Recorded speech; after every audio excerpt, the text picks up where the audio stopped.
internationale de Molière Canal+. Mesdames et messieurs, bienvenue dans cette nouvelle session dont voici les grandes articulations. Le Premier ministre Jean-Michel Sama Lukonde a présidé la cérémonie de signature de contrats de performance avec les coordonnateurs des unités de gestion de tous les projets financés par la Banque mondiale. Le président de la centrale électorale, Denis Kadima, a lancé les opérations d'expérimentation des kits d'enregistrement des électeurs sur des sites choisis. Face au phénomène Kuluna qui bat son plein dans la ville-province de Kinshasa, que fait les autorités face à cette situation? Élément de réponse dans ce journal que présente Elsie Sido Alida. Dans une interview exclusive accordée ce vendredi à la RFI et France 24, le président Félix-Antoine Tshisekedi s'est exprimé sur toutes les questions d'actualité nationale. Le chef de l'État Tshisekedi a abordé l'agression avec le Rwanda, les causes des arrestations des Yann, le conflit entre Teke et Yaka, les élections plutôt de 2023, les bilans partiel de son quinquennat, le départ de la MONUSCO. Suivez. Dans sa sortie médiatique, le président de la République a voulu restituer le sens de son discours à la tribune des Nations Unies en revenant sur les questions de l'heure. Sur le plan sécuritaire, Félix Tshisekedi croit que l'argumentaire évoqué par Paul Kagame serait un faux prétexte. Kagame est de mauvaise foi. C'est une fausse excuse, mais par rapport à ces accusations, je trouve que le Rwanda est de mauvaise foi et qu'il utilise souvent ce prétexte pour justifier ses incursions en République démocratique du Congo. Depuis que je suis à la tête de mon pays, nous avons rapatrié à 2 reprises des centaines de combattants des FDLR. C'est quand même une preuve de bonne foi. Sur les départs voulus par la population de la MONUSCO, dont la présence semble être inutile, le président de la République veut une sortie honorable de cette mission onusienne au Congo, tout en regardant le rôle que joue cette mission. Nous devons regarder le rôle que la MONUSCO doit jouer, parce qu'il lui reste très peu de temps, et pouvoir ainsi faire partir la MONUSCO sur une note beaucoup plus gaie, beaucoup plus honorable que celle auquel nous avons assisté en ce moment. Donc pas de départ accéléré. Il n'y a pas encore de calendrier de départ comme tel, mais je pense bien que la MONUSCO devra partir avant le délai prévu, c'est-à-dire 2024. Quelle est la vision du chef de l'État par rapport aux forces armées de la République démocratique du Congo? Félix Tshisekedi précise. Il ne faut pas oublier que cette armée, elle est hétéroclite. Elle est composée de plusieurs branches. Il y avait d'abord les anciennes forces armées zaïroises, puis ensuite il y a eu les fameux Kadogo qui sont arrivés avec l'AFDL, puis nous avons eu des rébellions qui se sont conclus par des discussions, des accords. Et ces accords ont mené à des brassages, des mixages. Et tout ça, c'est plusieurs corps en un seul corps. Et ça fait que, il y a des officiers qui continuent à obéir à leurs autorités anciennes, etc. Donc, tout cela, c'est à travailler. Il faut purger. Séparer le bon grain de l'ivraie et ainsi de suite. Donc voilà, c'est un travail de longue haleine. Le chef de l'État est optimiste quant à l'organisation des élections en 2023. Je crois que les élections seront... En tout cas, moi, je n'ai aucune raison, je ne suis pas à la CENI, mais je rencontre souvent, quelquefois, le président de la CENI. Et parce que je veille à ce que l'accompagnement de l'État soit là, surtout au niveau des finances. Et à chaque rencontre que j'ai avec lui, je lui pose toujours la même question, que j'appelle maintenant question traditionnelle, c'est-à-dire est-ce que les élections seront organisées dans les délais? Il m'a dit il n'y aura aucun problème. Le président de la République répond à ceux qui l'accusent d'avoir caporalisé la CENI et la Cour constitutionnelle pour sa réélection en 2023. Je trouve que c'est une insulte à l'intelligence de ces 2 grands hommes, et je ne suis pas le seul à le dire. le background de Denis Kadima, par exemple, en termes d'élection, n'est pas... C'était le meilleur, d'ailleurs. Il avait le meilleur profil de tous les candidats présidents. Donc, je ne suis pas le seul à le dire. Et je crois qu'aujourd'hui, cette question est vidée parce que même cette fameuse opposition reconnaît en lui sa valeur. Quant au président de la Cour constitutionnelle, il a été choisi par ses pairs. Ce n'est pas moi. Donc, c'est un faux procès que l'on me fait en m'accusant d'avoir placé quelqu'un. D'abord, ce n'était pas mon homme de main, je ne le connaissais pas. Avant qu'il soit président, je ne connaissais pas du tout. Je l'ai connu juste au moment où il a été nommé à la Cour constitutionnelle. Donc, avant ça, je n'avais jamais eu de contact avec lui. On peut le vérifier. Le commandant suprême de FARDC est revenu sur la dernière arrestation du général Yav qui serait de connivence avec le Rwanda. François Béat, c'est une autre histoire. D'ailleurs, son procès n'est pas terminé, comme vous le savez, parce qu'il a eu des problèmes de santé et il fallait qu'il aille se faire soigner. Donc c'est pas le Rwanda. Nous restons humains, malgré le besoin de réprimer, de faire dire la justice. Et tandis que le général Yav, c'est arrivé pendant mon séjour ici à l'étranger, j'ai cru comprendre qu'il était accusé par certains de ses collègues de les avoir contactés au nom du Rwanda pour qu'ils puissent lever le pied et permettre au M23 de passer aisément et de prendre la ville de Goma.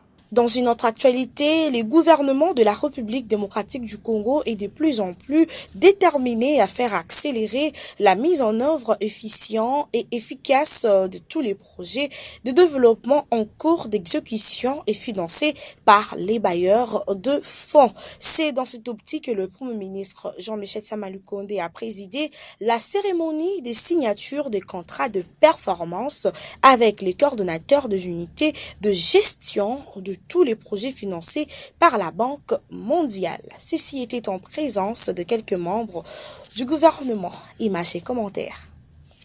Cette cérémonie des signatures pilotée par le ministère des Finances s'est justifiée par le souci du gouvernement de la République de redresser la contre-performance constatée sur le terrain dans l'exécution des différents projets de développement financés par l'extérieur. Il est nécessaire pour le gouvernement de relever le faible taux d'absorption de financement mobilisé au niveau externe. Le ministre des Finances, Nicolas Kazadi, a salué dans son mot de circonstance les efforts du gouvernement dirigé par le Premier ministre Sama-Lukonde pour le parachèvement de la première phase de la réforme sur la gestion des investissements publics en RDC. Il a par ailleurs relevé la nécessité et l'urgence pour le gouvernement de la République de pallier la problématique du faible taux d'exécution physique et financier de projets. D'où la mise sur pied d'un plan d'action pour le renforcement du suivi de projets et programmes qui se matérialise aujourd'hui par la signature de ces contrats de performance avec le coordonnateur qui gère au quotidien les unités de gestion de projets. Prenant la parole, le Premier ministre Sama-Lukonde a salué à sa juste valeur la cérémonie de séjour qui constitue une avancée significative dans les efforts fournis par son gouvernement pour la mise en œuvre effective de projets et programmes au profit de la population du pays, selon la vision du président de la République, Félix Antoine Tshisekedi. Compte tenu de ces enjeux, j'invite les différentes parties prenantes impliquées dans ce processus à agir en co-responsabilité, car la responsabilité demeure partagée et appelle à une action concertée en faveur du bien-être de nos populations pour ainsi construire ce Congo plus beau qu'avant, tel que nous l'avons chanté dans notre hymne national tout à l'heure. Juste après les allocutions, les différents coordonnateurs de projets et programmes financés par les BM, les BADEA et les FIBA ont procédé à tour de rôle à la signature des contrats de performance en présence de membres du gouvernement, de représentants de bailleurs de fonds sous l'œil vigilant du chef du gouvernement. Dans la centrale électorale, Denis Kadima a supervisé le lancement de l'opération d'expérimentation de kits d'enregistrement des électeurs sur un site choisi, l'université Révérend Kim dans la commune de Lingwala. Pour le test grandeur nature programmé sur 4 sites en plus de la commune de Maluku, entre autres Congo central, Mbanzangungu et Luozi. Accueilli par les bourgmestres adjoints de la commune et une délégation de cadres et agents de la CENI conduite par M. Ilongo Tokole, membre de la plénière, Denis Kadima est vite entré en action. Dans le local prévu à cet effet, Eric Tchongo, agent de la CENI et président du centre, a donné au numéro 1 de la centrale électorale toutes les explications sur le déroulement des opérations d'enrôlement des électeurs au sein d'un bureau d'inscription. De la parole à l'acte, Denis Kadima Kazadi s'est plié à l'exercice d'identification et d'enrôlement orienté premièrement par les proposés à l'identification pour l'enregistrement des données sur le fichier F01. En présentant une carte d'identité, il a été dirigé ensuite vers l'opération des saisies pour l'enrôlement conduit par un agent de la CENI. Ce dernier lui a fourni des explications sur le fonctionnement de ces matériels. Ainsi donc, le président Denis Kadima Kazadi s'est enrôlé étape par étape de la saisie des données à la numérisation des documents, prise des empreintes digitales, des l'iris et capture de la photo et enfin l'impression de la carte. Fichier et carte imprimés en main, il s'est dirigé vers la table du président du bureau pour la signature et finalement l'éliminage de sa carte. Aux questions de journalistes présents, Denis Kadima Kazadi, président de la CENI, a déclaré: Oui, c'est un processus qui s'est très bien passé. On m'a expliqué la procédure, j'ai donné ma carte et puis les données ont été saisies. Et nous sommes satisfaits parce que tout ce qui était prévu marche bien. Donc, la fonctionnalité de la machine est satisfaisante. Le message, c'est de dire à nos compatriotes que la CENI est au travail. Nous faisons tout ce qui est possible pour que nous puissions avoir d'abord l'enrôlement des électeurs et un peu plus tard les scrutins. Et nous avons besoin de leur accompagnement. Toujours dans le même registre, Denis Kadima a évoqué les différentes questions liées à l'organisation des élections de 2023 avec le mandataire de partis politiques et regroupements politiques au cours des moments de change qu'il a eu à la salle de spectacle du Palais du Peuple. En introduction de cette journée, les participants ont suivi l'intervention du deuxième vice-président Didi Manaralinga qui a situé les contextes de ces différentes rencontres qu'organise la CENI en vue de faire participer chaque Congolais sans exclusive à l'édification de son pays à travers la participation aux élections. Il a fait l'œuvre de pédagogie en réaffirmant les soucis de la CENI de mettre en confiance toutes les parties prenantes au processus électoral. D'où cette logique de cadre de concertation initiée toutes les couches de la population. Par la suite, le directeur du cabinet adjoint en charge des questions juridiques, Dave Banza, a exposé sur les mesures d'application sur la loi électorale, mettant en exergue les principales innovations y apportées, notamment les ceux de recevabilité. Le directeur des questions juridiques et contentieux, Eddie Kisile, l'a succédé, planchant sur les mesures d'application de la loi sur l'identification et l'enrôlement des électeurs en RDC. Les cas des Congolais résidant à l'étranger et ceux déplacés dans le territoire national pour cause d'instabilité n'étaient pas en reste. Avant que Joseph Sandalusamba, directeur des opérations, ne puisse éclairer l'assistance sur la réactualisation des cartographies du centre d'inscription pour lequel la CENI a mobilisé près de 9000 proposés.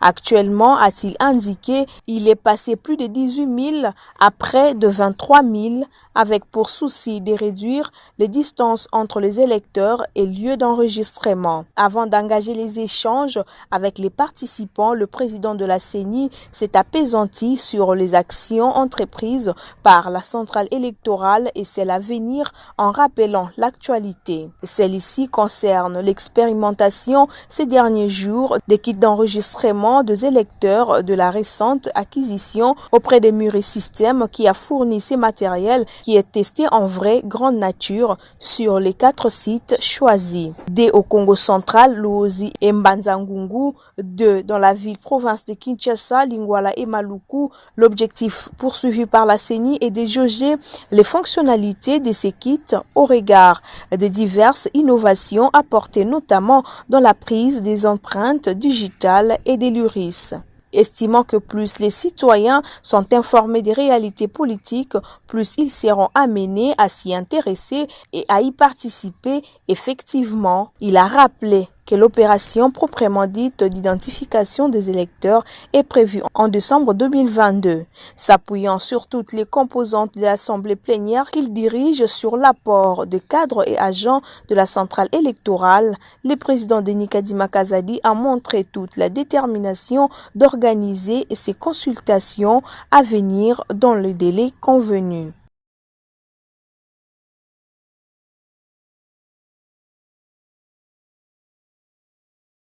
Les speakers de la Chambre basse du Parlement, Christophe Mbosson Kodia, alors des obsèques de la reine Elisabeth II à Londres, échangés avec quelques chefs d'État, entre autres le président français et Emmanuel Macron. Celui-ci a dit clairement que le président rwandais Paul Kagame doit cesser de soutenir le M23 pour déstabiliser la République démocratique du Congo. Reportage. Appuyant la vision du chef de l'État, Félix Tshisekedi, le président de l'Assemblée nationale, Christophe Mbosso, lors des obsèques de la reine Elisabeth II, avait échangé avec une dizaine de chefs d'État à Londres. Pour ce qui est de l'agression rwandaise, Mbosso a dit clairement au président Emmanuel Macron que Paul Kagame doit cesser à soutenir le M23 pour déstabiliser la République démocratique du Congo. Les speakers de l'Assemblée nationale ont encore dit au président français Emmanuel Macron que si Paul Kagame croit qu'il peut avaler le Congo comme il a fait avec le feu président Mzee Laurent Désiré Kabila, il se trompe et il sera dévoilé. Nous sommes un grand pays. S'il croit qu'il peut avaler le Congo comme il l'a fait avec le fait président Kabila, cette fois ici, je crois qu'il s'expose. Là, j'ai dit ça au président. À l'intérieur de l'église, notre ambassadeur était là. Et lui, il dit ça. Je vais dire au président Macron. J'ai dit au président Macron. Et je vais le dire aujourd'hui au pays.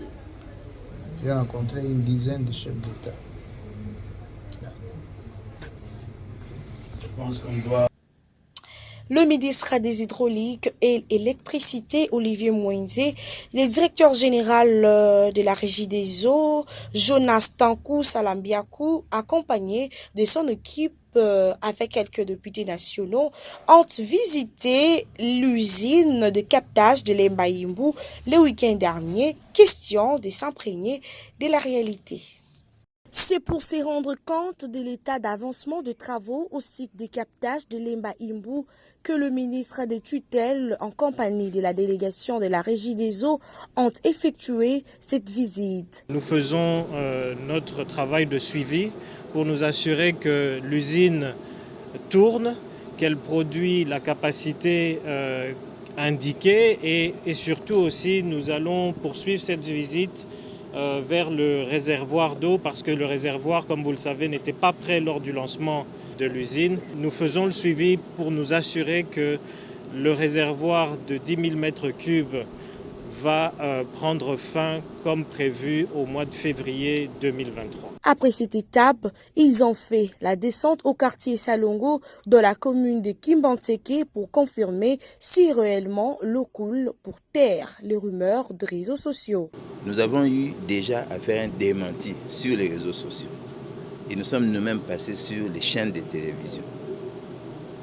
Mais apparemment, il y a des gens qui continuent à vouloir distiller, comme j'ai dit, ces fausses informations.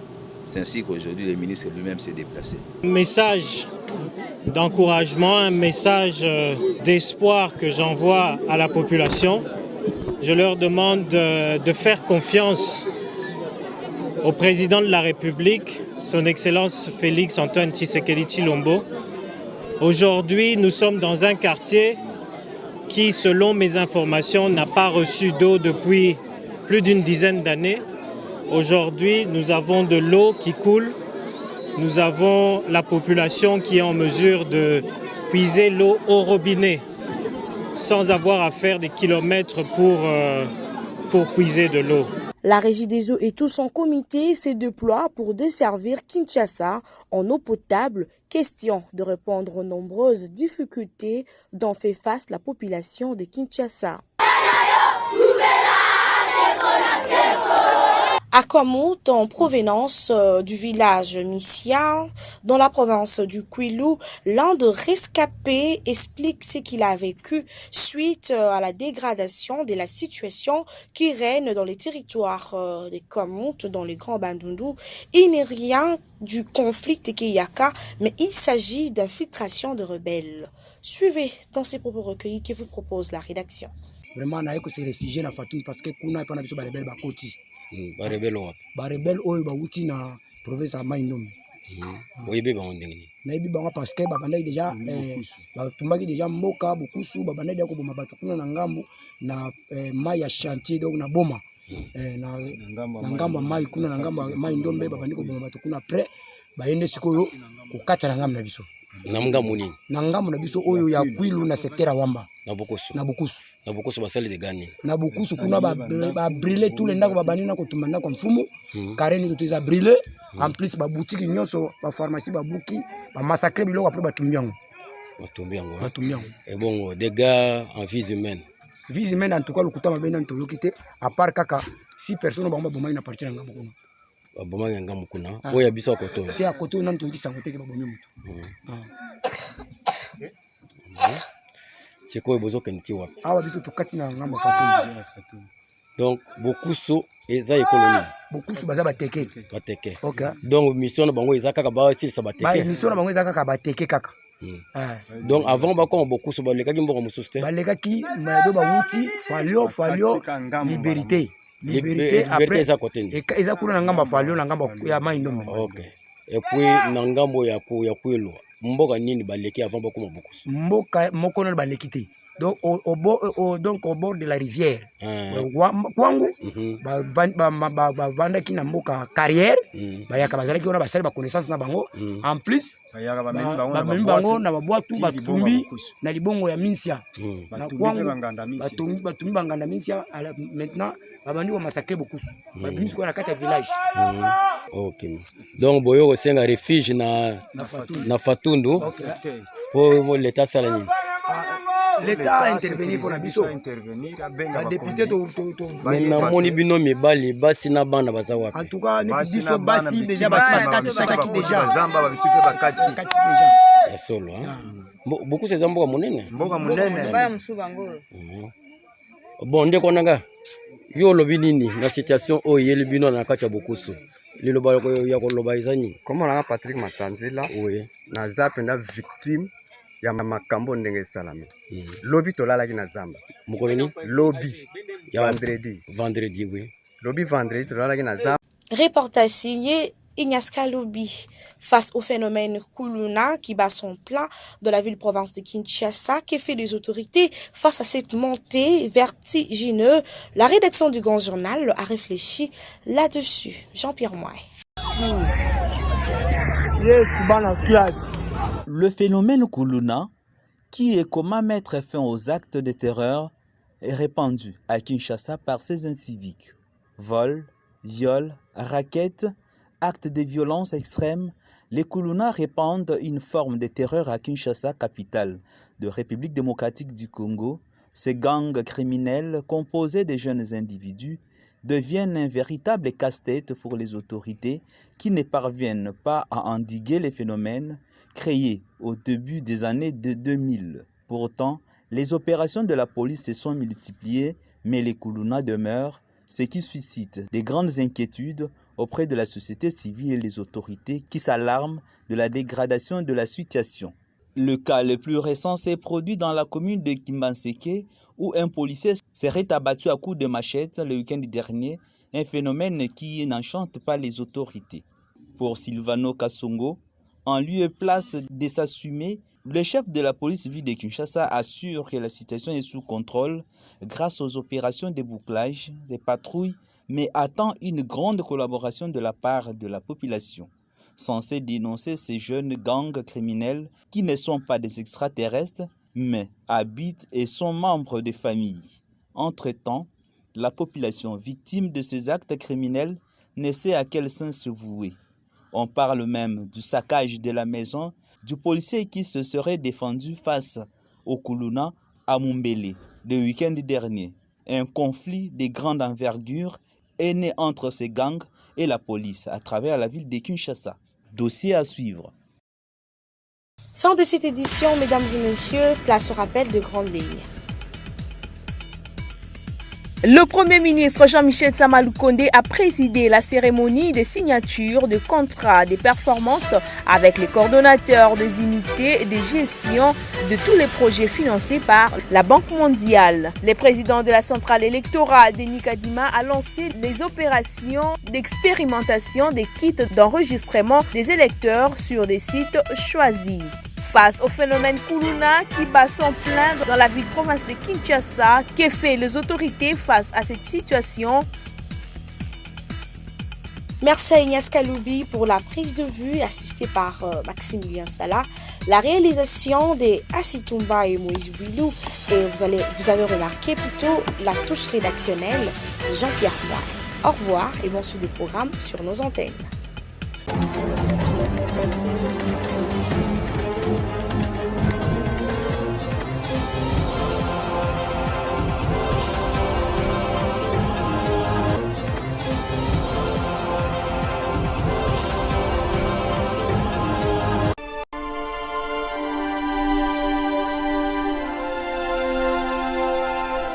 Je suis clairvoyant. Puisqu'un désastre peut me surprendre, je dois toujours protéger mon patrimoine, mes biens meubles et immeubles, ma voiture, mon magasin, mon chantier, la scolarité de mes enfants.